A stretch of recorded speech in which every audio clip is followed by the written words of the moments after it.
Hi people, Morino Ravenberg here.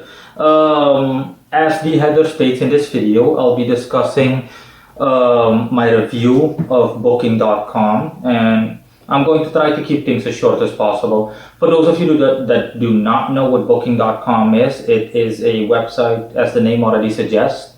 It's a website where you can book flights and you can book hotels and whatnot. I'm not so sure about the flight bit, but bottom line is Booking.com, what you can book for sure that I am aware of, since I've been using Booking.com services for a short while to browse nice locations to travel to and whatnot for vacationing purposes and so on.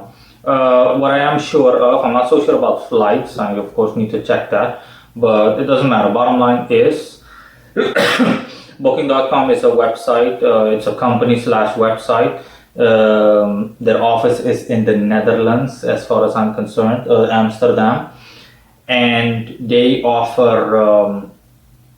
You can simply book hotels on places that you intend on vacationing to or places that you intend on going to. And you can do everything conveniently via their website. And as far as I am concerned, that's how it works. For example, let's just say you wanted to travel to Italy, to Rome, and you wanted to book a hotel in Rome. You can look up hotels in Rome, Italy, and it will show you everything in detail. We're talking about as detailed as possible, whether there's Wi-Fi, an indoor pool, how far it's removed from sightseeings like the Tower of Pisa and the Colosseum, and it just goes on and on and on. Everything as detailed as possible. One of the reasons I like Booking.com, okay, they are one of the best booking websites out there. I will freely admit that. So Booking.com already scores a +1 point there. Okay, detailed, everything is convenient. Okay, but of course they do have their drawbacks. It is a general drawback as well as an overall one, but I still honestly it made a really bad impression on me of Booking.com, regarding Booking.com. And the thing is that I went to Guyana. I live in Suriname as of this moment, and I went on a vacation in October last year, so October 2019. Around that time, I went on a brief vacation for a couple of days to Guyana. I took a flight there, and I made all the preparationary arrangements. I booked the hotel and everything. I'm not gonna name the hotel's name because it's not really important. I booked the hotel and everything, and upon arrival, of course, the hotel is not nearly as good as it seems, or as it was advertised on Booking.com. And okay, I come back home and I give my review. I leave a review on Booking.com's website specifically, and I give a detailed review about the hotel and what I thought about it, which was obviously not positive. And today is what, in my location, it is at the time that I'm recording this video, it's January the 12th, 2020. And I went to log in behind Booking.com's website. I mostly use the application to make use of everything, but the application is also limited, and that's why I prefer doing practically everything behind the computer. So I went to log in behind my laptop, and by coincidence, I wanted to check out my review. By sheer coincidence, and what do you notice? My elaborately written review has been turned into a one-phrase review. Passable, that's it. With a rating of 5.4.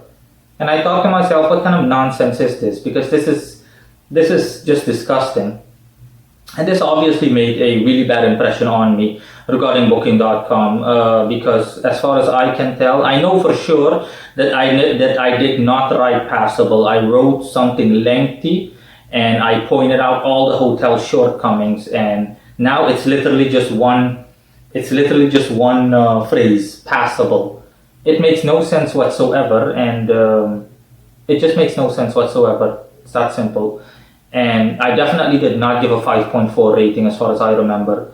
So no, I really don't know what to make of it. Bottom line is, as far as I can tell, I already had a suspicion, okay, and Booking.com is not the only place that has done this, but But as far as I can tell, they adjust or edit reviews, and they adjust and or edit reviews, and or they just remove them outright. Okay, if they're of the opinion that it doesn't meet their standards. But as far as I can tell, I don't know. I'm almost getting a hunch or a suspicion. Of course, this is just a suspicion, but it wouldn't surprise me if it were true that Booking.com, actually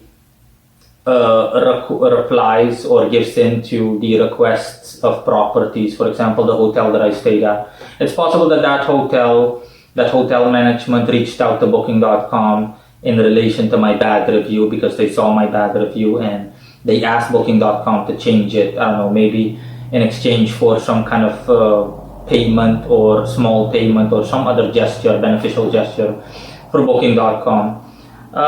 In any case, this significantly undermines my confidence in Booking.com. I'm still going to work with them as long as I'm capable of working with Booking.com. Still going to make use of their website and services if need be. But this just tells me that Booking.com is pretty much no different than the majority of websites on there or advertising places and properties. And on that note, I'm just going to give anyone that's watching this a couple of tips, okay? Unfortunately, in the world nowadays, you cannot trust any advertising business. You cannot trust any kind of business almost.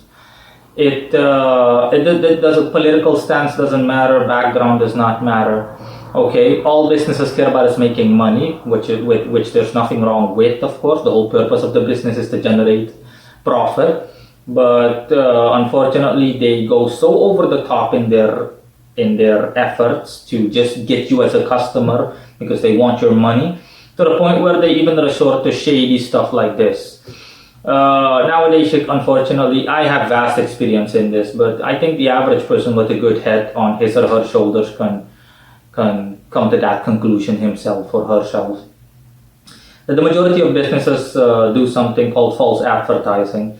They make their businesses or their goods or services come off as if it is the most glorious thing on Mother Earth. And then when you actually make use of said service or you actually do something similar, then you see that it is not nearly as good as was advertised. But by that time, in most cases, you've already paid for it. So yeah, requiring a refund is I don't even know if it's possible in some cases. But point is, something that you need to keep in mind in the back of your head, regardless of what you do, businesses will exaggerate. The majority of businesses out there grossly over-exaggerate regarding what they have to offer to customers or potential customers. In my hotel's case, for example, perfect example, if you go on Booking.com, the hotel looks splendid, okay? Everything looks nice. Your bedroom looks nice. Everything looks nice. Upon arrival, it looks like a stereotypical hotel, third world hotel, but it's obvious it's Guyana, so you can expect that. But still, when you compare the imagery on Booking.com's website of the hotel and what it looks like in reality, the difference is not just in 1 point. The difference is in 5 to 6 points even.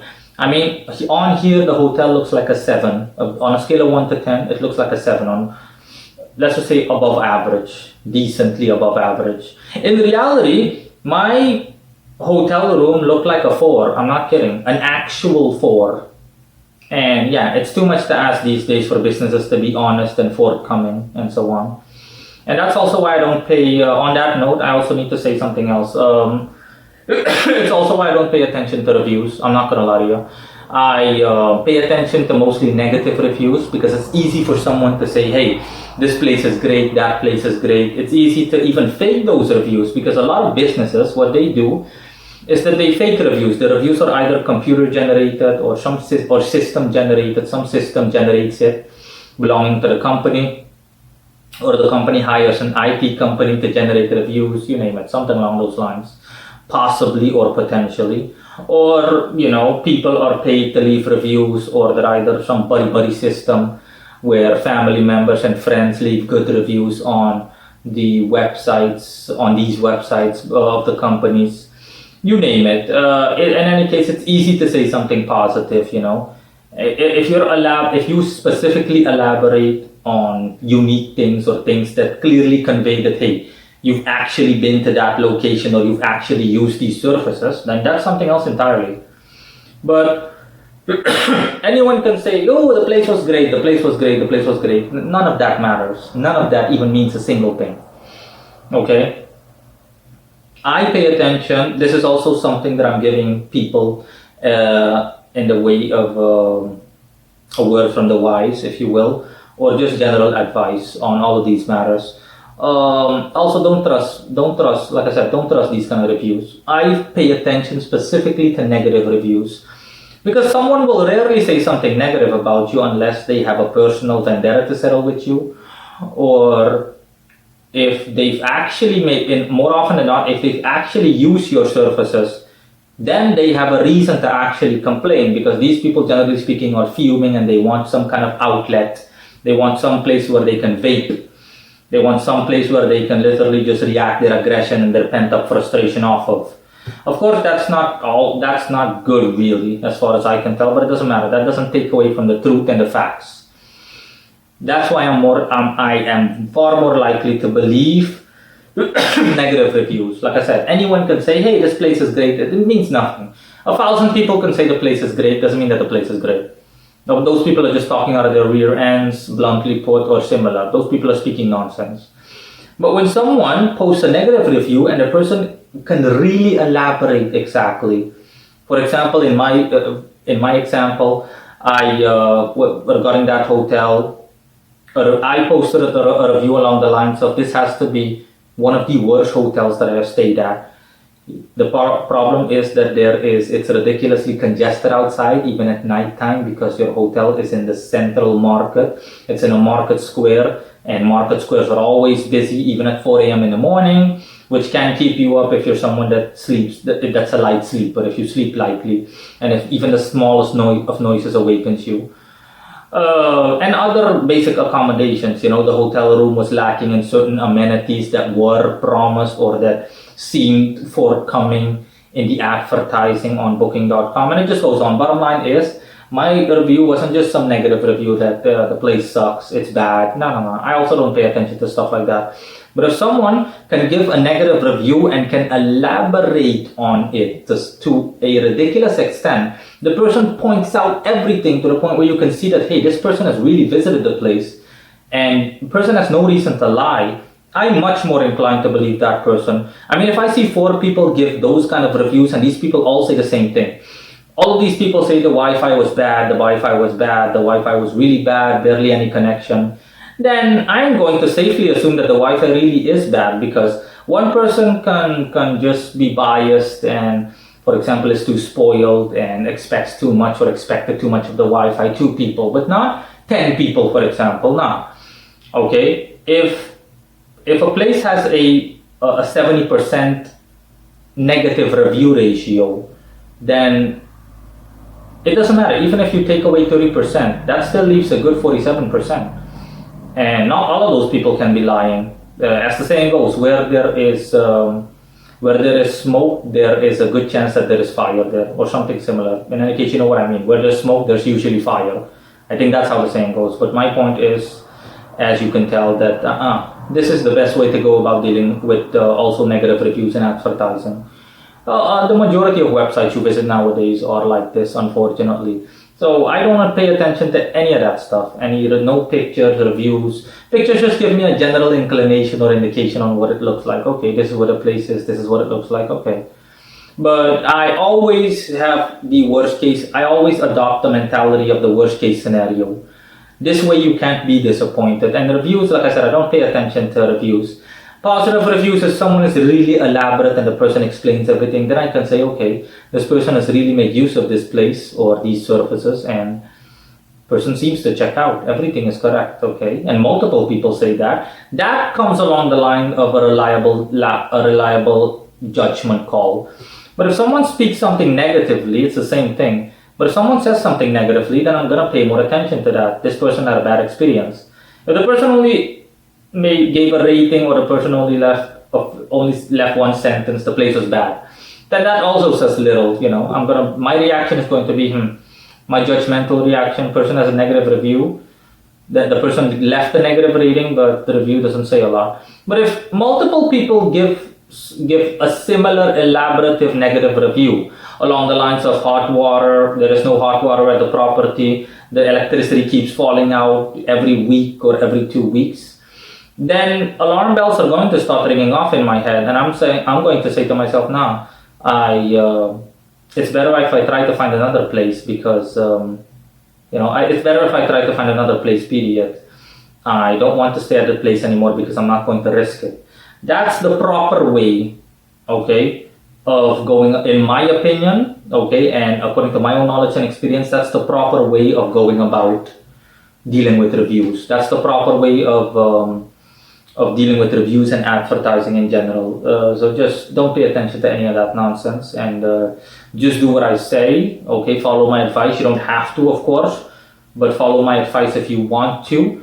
Like I said, this video was in regards to Booking.com, as well as advertising gimmicks and related in general.